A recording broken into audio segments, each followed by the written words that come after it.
वैष्णवीच्या 9 महिन्याच्या बाळाचे अतोनात हाल झाले। गेल्या 6 दिवसांमध्ये वैष्णवीचं बाळ 4 वेगवेगळ्या कुटुंबांकडे होतं। निर्दयी हगवणे कुटुंबामुळे 9 महिन्याच्या बाळाचे हाल झाले। हगवणे कुटुंबानं वैष्णवीचं बाळ कसपटे कुटुंबापासून 6 दिवस लपवून ठेवलं होतं।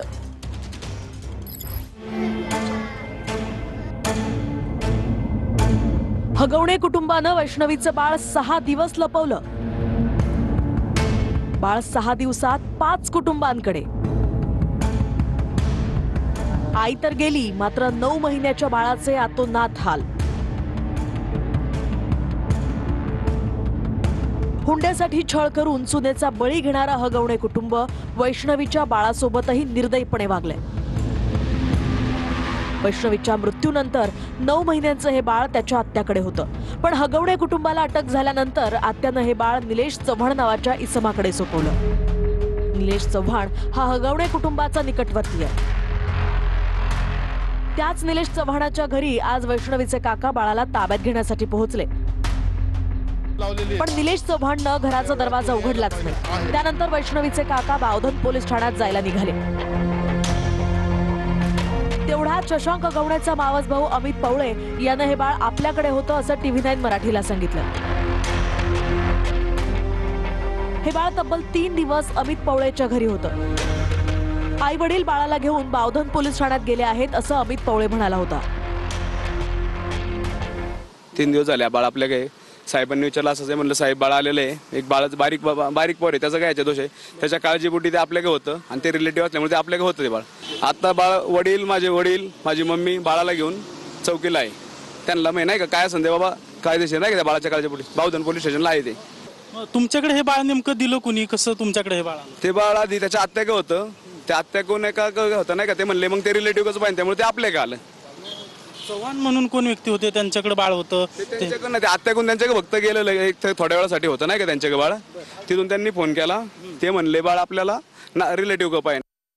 पण त्याच वेळी वैष्णवीच्या वडिलांना एका अज्ञात व्यक्तीचा फोन आला। वैष्णवीचं बाळ आपल्याकडे आहे असं तो व्यक्ती म्हणाला। त्यानंतर हे 9 महिन्याचं बाळ त्या अज्ञात व्यक्तीनं वैष्णवीच्या वडिलांकडे दिलं। एक आनंद ह्याचा वाटतो की मूल सुखरूप आमच्या ताब्यात मिळालं। त्याचा अधिकार हगवणे कुटुंबियांचा व कसपटे परिवाराचा होता। हे मूल ह्या दोघांपैकी कुणाचं असतं तर आम्हाला काय वाटलं नसतं, पण तिराईत व्यक्ती कोण कुणाचं बाळ किती दिवस सांभाळणार, तर ते बाळ आमच्या ताब्यात मिळालं ही खूप आनंदाची गोष्ट आहे आणि त्याला आम्ही सुखरूप इथं ठेवणार। ते बाळ आमच्या भावाला अज्ञात व्यक्तीने आणून दिलं।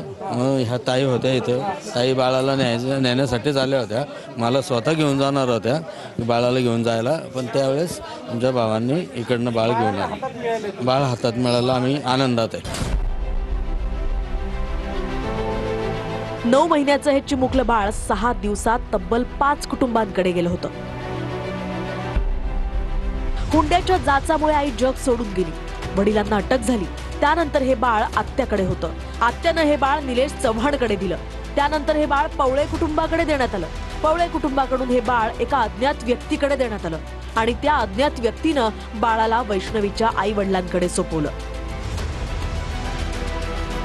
9 महिन्याच्या या बाळाचे आईच्या मृत्यूनंतरच्या 6 दिवसात असे अतोनात हाल झाले। वडिलांचं असं म्हणणं आहे की ज्या पद्धतीचं बळ तिच्या शरीरावर आहे ती आत्महत्या नाही तर हत्या असल्याचा आरोप देखील आहे। निश्चितपणे त्या पद्धतीनंच याची चौकशी केली जाईल।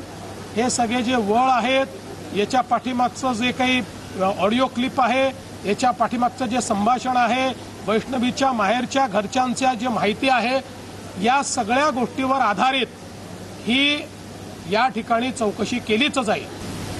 अतिशय दुर्दैवी अशा प्रकारची वैष्णवीची जी घटना आहे, एक प्रकारे मानवतेला काळिमा फासणारी ही घटना आहे। त्यातले आरोपींना अटक करण्यात आलेली आहे। CP पिंपरी चिंचवड यांना सांगितलं की पोलिसांनी हस्तक्षेप केला पाहिजे आणि बाळ सुखरूप राहिलं पाहिजे, त्या दृष्टीनं पोलिसांनी हस्तक्षेप केलेला आहे आणि हे बाळ वैष्णवीची आई किंवा त्यांच्या घराकडे, त्यांच्या घराला ते मिळालेलं आहे। आता ते बाळ वैष्णवीच्या वडिलांकडे म्हणजे आजोबांकडे पोचलेला आहे.